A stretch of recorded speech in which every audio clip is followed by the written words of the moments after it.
মজবুত ডিমের আবরণকে ভেঙে এই ক্ষুদ্র ইমু পাখির বাচ্চাটি বাইরের পৃথিবীতে আসতে পারছে না। দীর্ঘ ৩ দিন পর্যন্ত যুদ্ধ করছে, কিন্তু যে ডিমের খোলস ভেঙে সে বের হয়ে আসবে সেই খোলস এতটাই শক্ত যে এটা ভেঙে বের হওয়া তার জন্য অসম্ভব হয়ে পড়েছে।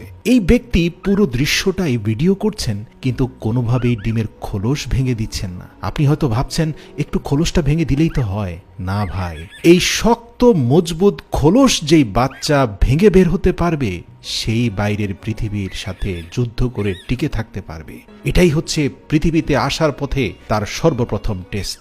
আমাদের জীবনটাও এমন, যেই শিশু যত বেশি স্ট্রাগল দেখবে সেই বড় হয়ে সবচেয়ে বড় যোদ্ধা হবে, পরিবারের যোদ্ধা, দেশের যোদ্ধা, জাতির যোদ্ধা। তো ভিডিওতে আপনারা যে বাচ্চাটিকে দেখতে পাচ্ছেন সে কিন্তু গত ৩ দিন পার হয়ে ৪ দিনে পড়েছে। তার পাশাপাশি অন্যান্য বাচ্চারা ডিমের খোলস ভেঙে ঠিকই বের হয়ে এসেছে, কিন্তু সে পারছে না।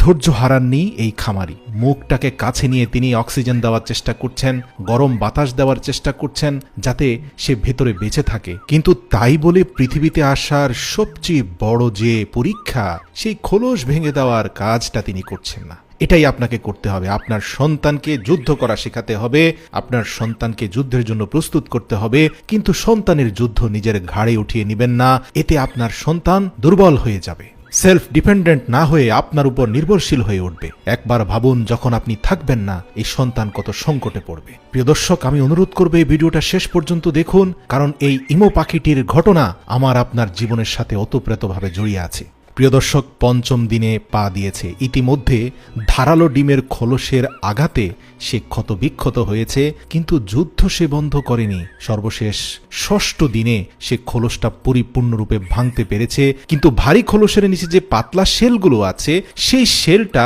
তার শরীরে থাকা ভেজা পশমের সাথে আঠার মতো লেগে গিয়ে এই পাখিটাকে ভেতরে স্টাক করে ফেলেছে। ঠিক এই মুহূর্তে তার মালিক শুধুমাত্র যেই অংশটা তার মৃত্যুর কারণ হতে পারে সেই পাতলা আবরণটা তার শরীর থেকে আলতো করে সরিয়ে দিলেন। তারপরে শিশুটা ধীরে ধীরে বের হয়ে আসলো, কিন্তু অন্য পাখিগুলো ২ দিনে বের হলেও দীর্ঘ ৬ দিনের যুদ্ধে সে ইতিমধ্যে ক্ষতবিক্ষত হয়েছে। তার পায়ের গোড়ালিতে খুব ভারী ধরনের জখম হয়েছে, কিন্তু তাই বলে তাকে হারতে দেওয়া যাবে না। তাকে সাহায্য করা যাবে, কিন্তু তার যুদ্ধটা তাকেই লড়তে হবে। আপনারা দেখতে পাচ্ছেন তার পায়ের গোড়ালিতে ভারী আঘাতের কারণে সে স্বাভাবিকভাবে ২ পায়ের উপরে কোনোভাবেই দাঁড়াতে পারছে না, বরং শরীরটাকে ডানে বামে যতটুকু সম্ভব অগ্রসর হওয়ার ব্যর্থ চেষ্টা সে করে যাচ্ছে। এই ছোট ইমু পাখির বাচ্চাটিকে যতটুকু সম্ভব তার মালিক সাপোর্ট দিয়ে যাচ্ছেন যেন সে নিজের পায়ে দাঁড়াতে পারে। তার মালিক দীর্ঘ ১ সপ্তাহ অপেক্ষা করেছেন, কিন্তু দেখতে পাচ্ছেন কোনোভাবে সে তার ২টি লম্বা পাওকে